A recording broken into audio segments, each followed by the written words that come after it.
Welcome to the Big Talk. My name is Yao Widu Ayabuafu, and I'm clothed, kind courtesy of Which One Clothing, located at Sakaman Inside Down. So man, you can hit him up on 0242 362886. And he does all arrays of dresses, like tops, like for your weddings, for work, for a special occasion. Just hit him up and he will sort you out. Well, another exciting edition. Unfortunately, this week Tosca could not make it. He's making some boxes from tourists. He works at the Kwame Nkrumah Mausoleum, right? Yes, as a tour guide. So he's storing some white people and making some box out of it. You know what I'm saying? Well, but we still have the one and only Fetoko, aka Kaswa Kevin Hart, aka Long John, the CEO of Long John Media. How you doing, my brother? Yeah, my brother. All right. So today we have a lot of things like we're about to discuss. But before that, Sarkodie, this is Tema Festival. It went on. People said we had about 50,000 plus people at the concert. I don't know how they counted. I don't know whether they did physical counting and they shared something which stated 50,000. But I'm assuming there'll be above 50,000. But then it was a thick crowd. Yeah. Like, what was your perception or what was your view about it? Very excellent from Team SAC. They've really proven that it's not just about social media following, but then they are really down for him when it comes to road. So it wasn't just a one-day event. It was like 2 days, right? 3, or it started Friday. I think it actually kicked off properly on Saturday. On Saturday with the walk. Health walk, and then the b-ball. Tournament.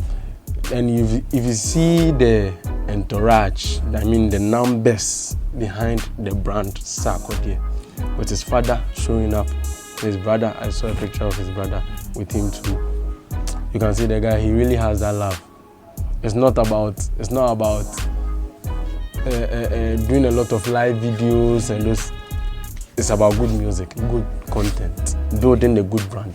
Nice. You understand? I understand. He has proven to us that good content can also sell. Not always jabbing and causing controversies. Yabi. Yes. Exactly. But talking about yabi or controversies. Okay. So after the show, Shatta Wale in an interview, I think it's on Star. Yes, on Star. Said, yeah, it's nice having people doing free shows. It's good he has led the way for his fellow artists doing free gigs, as in organizing street shows. He began street shows. What do you think about this assertion from Shatta Wale? Is he saying the truth, or is one of his numerous yabi? So in a way, he didn't start. He was one of the pioneers. No, I wouldn't even say pioneer. He's one of those who made it loud. You understand? Because back in the days, I can't really recollect an artist who really did gigs for his fam. I think VIP. That's what I'm saying. He was one of those who made it loud. VIP used to do it, but then it wasn't like a competition kind of thing where everybody would feel like today Medical can claim he's from Sotum, so he wants to do something for Sotum. You don't understand? And even our TVs used to do something like that. You understand? For Tema, Bacardis and those stuff, they used to hold shows for them. But then they were paying. Understand? But regardless, that was something to show love for where you come from. That's what I'm trying to say. He wasn't the one who started it, but then he was one of those who made it loud. You know your man. Yeah, and he shouldn't make it look like others weren't doing. His time, he had social media, and he used to influence through social media. So he had much influence through that side. Doesn't mean others were using the digital space, as in, sorry, I mean the traditional space. Sorry, they were using those spaces to advertise. But you, Shatta, you were doing live videos and stuff. So you don't downplay. That's one thing I have with Shatta. When you do something, doesn't mean another person must do the same thing. But I want to know, like looking through the catalog of shows Shatta Wale has played, I can't really pinpoint one which was actually street, which was solely funded by Shatta Wale. All those shows too, there was an organizer who billed you. Who paid? So you were paid. Who paid? So don't make it look like you did something from your heart for the streets. You should also understand that the artists you are trying to force to do a street show also needs money. If he doesn't have that promoter organizer who is ready to pay him for that show, he won't mount it. Gone were the days people would like to do show for the fun of it because they want their music out there. Now people are really interested in the money point of it if it's not earning them cash, especially when they've suffered to get their heads. Now they should pray for free shows. Can't you hear even Kwakasi them with the way his brand is? Kwakasi says Shatta Wale. No, Kwakasi says Shatta Wale had to. His management invited him for the show.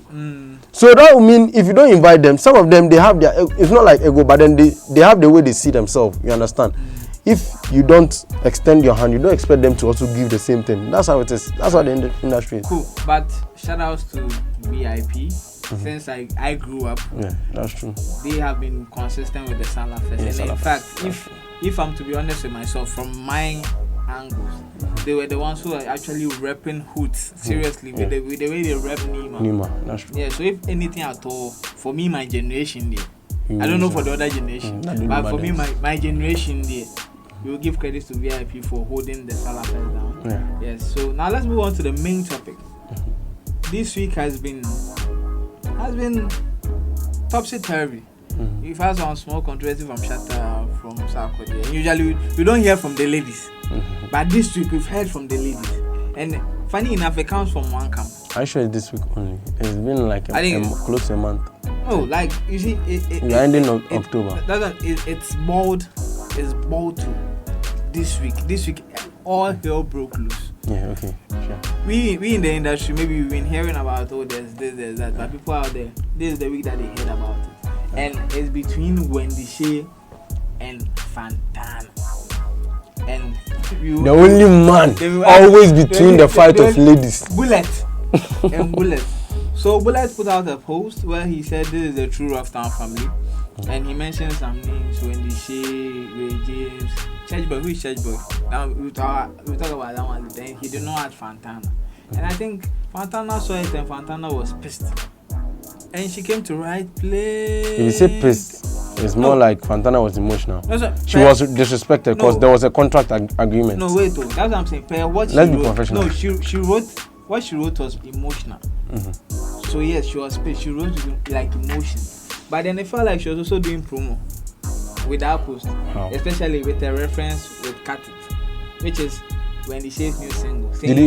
Saying she was not cut off the label, but she wants to leave. She has been wanting to leave. And vice versa. And then Bullet went on a radio interview stating he's about to bring a project. He says every year he brings out a project. I don't know any project like that. From Bullet. This is the first time I'm hearing that. But he says when he brought Ebony, there was Umbrella. When he brought Wendy Shay, there's Ray James. And he's not bragging with and it's not Fantana's time for him to work on her on this project. But then it all feels like some cock and bull be like that. Because we don't see the head and we don't see the tail.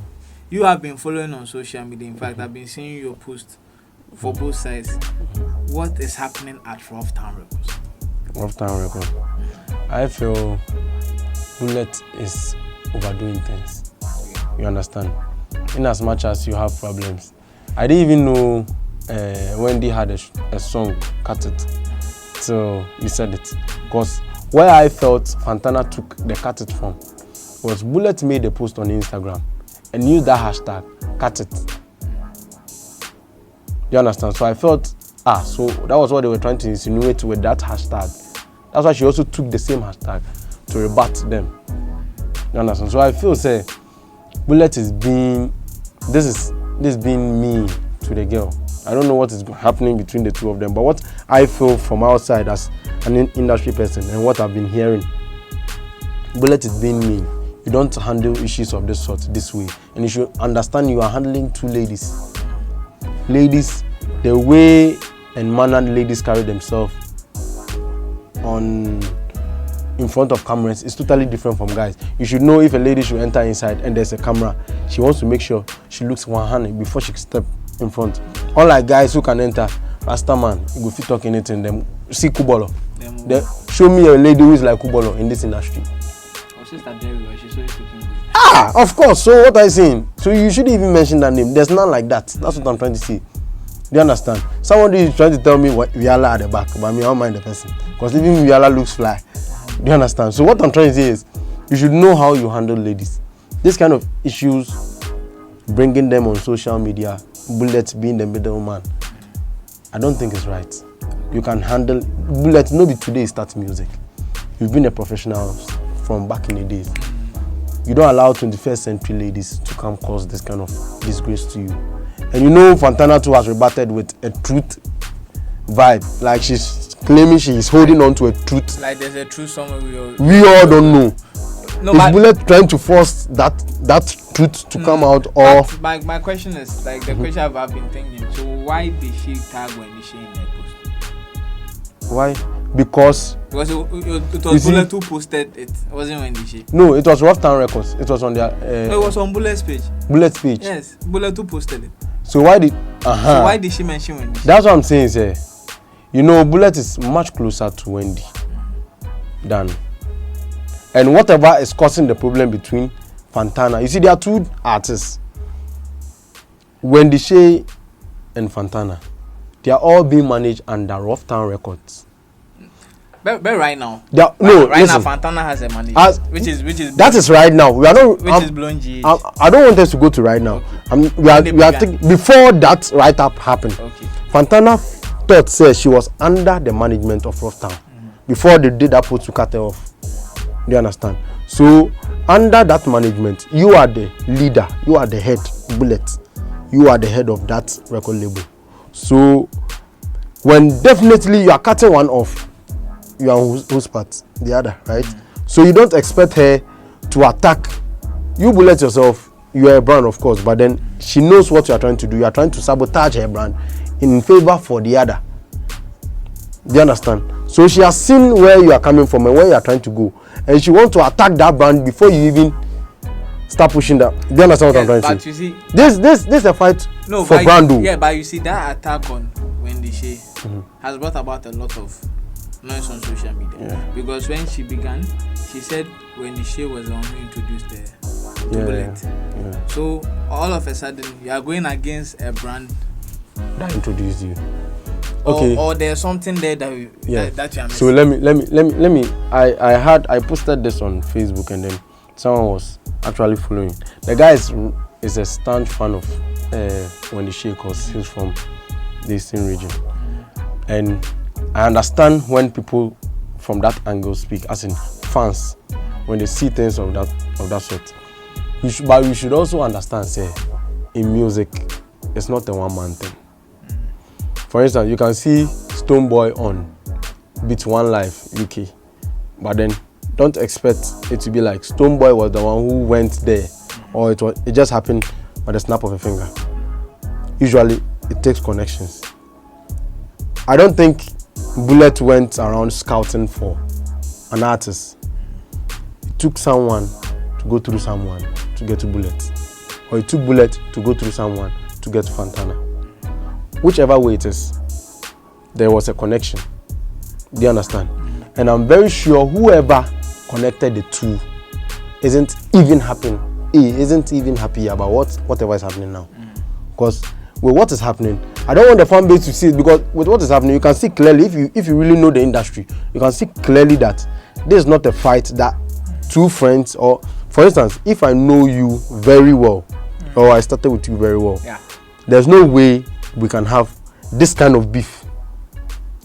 We can have a beef, but it wouldn't take this course. It wouldn't be this. This will show you there's a middleman somewhere. So the other is feeling like Okrano Mambehu directly. Do you understand? So why are you trying to behave this way to me? So there's a possibility that there's a middleman in there. That maybe that statement from Fantana was probably a hype. The statement from Fantana. Because you see, that's what. And you know, even people don't believe. People don't believe this is a serious beef. People feel it's a hype for a next project. Because Rufftown usually does this. That is how Bullet has built. Like when they said Bullet and Wendy Shay had been caught in bed, and at the end they came into a video. Then they said it was hype. Then we all said okay, it's hype. So that they always like striving on controversy. Yeah, that's how they built the brand. It was even the new song self, the cat is cry. Some people are saying their hair crama or something, Yeah, come on. No, that's different. That's more of like the lyrics. That's Bullet's style of writing music. But then where we are talking about the whole, before Bullet's dropping a project like music, he tries to get a storyline before he puts out the music. That is the brand he has created for himself. So this being a serious issue, people are not seeing it from that angle. People are figuring, say, there's a project coming in line. Meanwhile, wait till next year. There's no project. This is a serious fight there. And if they want to wait till things get off hand, then maybe. And I wouldn't like the fans to judge the girl. I mean, Fantana now. No, the fans they've already started judging. That's what I'm saying. It's if you want to judge her. Social media. Look, that's what I always say. Social media is the last place to be convinced over a matter. You understand? It's somewhere Obi to me trying to drain out of his or her emotions. Maybe she's sad or he or she is sad. Now I'm trying to be happy, trying to be. So if you are in your room, you are taking those things personally from your own angle. You should ask yourself, at that time, is that artist now come ask him? Are they really fighting each other, or is it somebody handling their account? Because you should know their brands. So you should ask yourself, this thing that is coming from Bullet, is it really Bullet typing it, or he has a PR working on it? This thing Fantana is.